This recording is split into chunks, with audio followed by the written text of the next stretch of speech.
আসসালামু আলাইকুম। বিশ্বকাপ ফুটবল প্রায় শেষ। আর মাত্র ২টা ম্যাচ বাকি আছে। একটা হচ্ছে ফ্রান্স আর ইংল্যান্ডের তৃতীয় স্থান নির্ধারণী ম্যাচ, আরেকটা হচ্ছে আর্জেন্টিনা আর স্পেনের ফাইনাল। তো এইবারের বিশ্বকাপটা অন্য সব বিশ্বকাপের থেকে আলাদা ছিল। আর আর্জেন্টিনা এবার এত ভালো করবো এটা সত্যি আশা করি নাই। কেননা মেসিরও অনেক বয়স হয়ে গেছিল, ডিমারিয়া নাই। মেসির পরে আর্জেন্টিনার সবচেয়ে বড় অস্ত্র ছিল ডিমারিয়া। ডিমারিয়ার খেলা পার্সোনালি আমার খুব ভালো লাগতো। তো ডিমারিয়া মিসিং ছিল, তারপরেও এই টিমটা ফাইনালে উঠছে, খুব ভালো লাগতেছে। এই আর্জেন্টিনা নিয়ে কিছু কথা বলতে চাই। দেখেন, আর্জেন্টিনার একটা সময় খুব খারাপ সময় গেছে, হ্যাঁ। 2014 ওয়ার্ল্ড কাপের ফাইনাল হারছে, 15-16 কোপার ফাইনাল হারছে। 16 কোপার ফাইনাল হারার পরে তো মেসি অবসর পর্যন্ত নিয়ে নিছিল। তখন আর্জেন্টিনার মানুষই মেসির সমালোচনা করছে। সেইখান থেকে ফিরে আইসা তারপর একের পর এক জয়, 21-এর কোপা জয়, 22-এর ওয়ার্ল্ড কাপ জয়, মাঝখানে একটা ফিনালিসিমা জিতলো, আবার 24-এর কোপা জয়, এখন আবার 26-এ আইসা ওয়ার্ল্ড কাপের ফাইনাল খেলতেছে। তো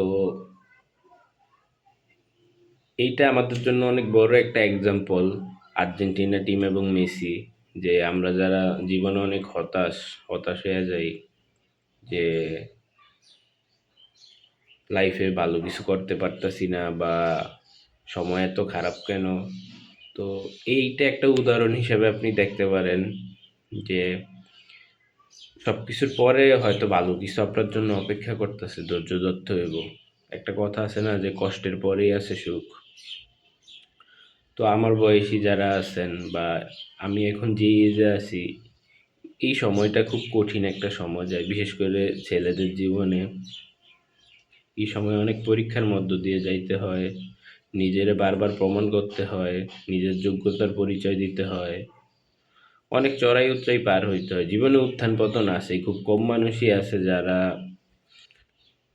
একদম শুরু থেকে শেষ পর্যন্ত সুখী থাকে। মাঝখানে উত্থান পতন আছে, উত্থান পতন না হইলে আপনি জীবনে কিছুই শিখতে পারবেন না, বাস্তবতা বুঝবেন না। তো আপনারা যারা ব্রাজিল সাপোর্ট করেন বা পর্তুগাল সাপোর্ট করেন, আপনাদেরও ভালো সময় আসবো, ধৈর্য ধরেন। হয়তোবা খুব শীঘ্রই, বা হয়তোবা সেটা আরো 10 বছরও লাগতে পারে। তো লয়াল ফ্যান যারা, তারা সব সময় নিজের টিমের সময় ভালো থাকুক খারাপ থাকুক পাশে থাকে, যেমনটা আর্জেন্টিনার ফ্যানটা ছিল। দীর্ঘদিন ট্রফি করাই বকছে, অনেক দিন আর্জেন্টিনা কোনো ট্রফি জিতে নাই। সেইটা 2021-এর কোপা জিতার পরে, মানে এই যে ট্রফি না জিতা, এটার অবসান ঘটছে 2021-এর কোপা আমেরিকা জিতার পরে।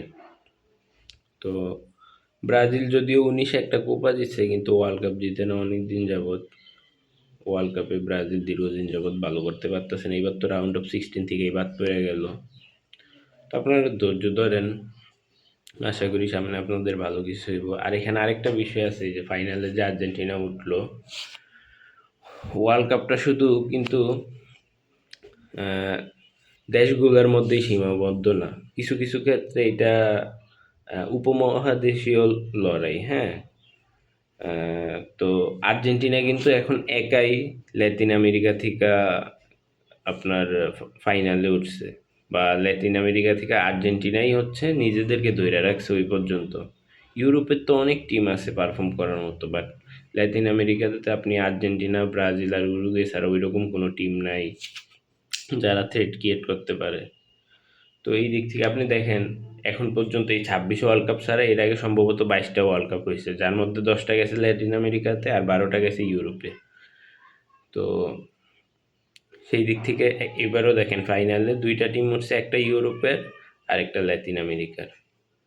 তো দেখা যাক শেষ পর্যন্ত কে জিতে। আশা করি আর্জেন্টিনা জিতবো, বা আমার মন চায়, আমার মন বলে আর্জেন্টিনা জিতুক, যেহেতু আমি আর্জেন্টিনা সাপোর্ট করি। তো এই ছিল বলার। আর্জেন্টিনার জন্য শুভকামনা।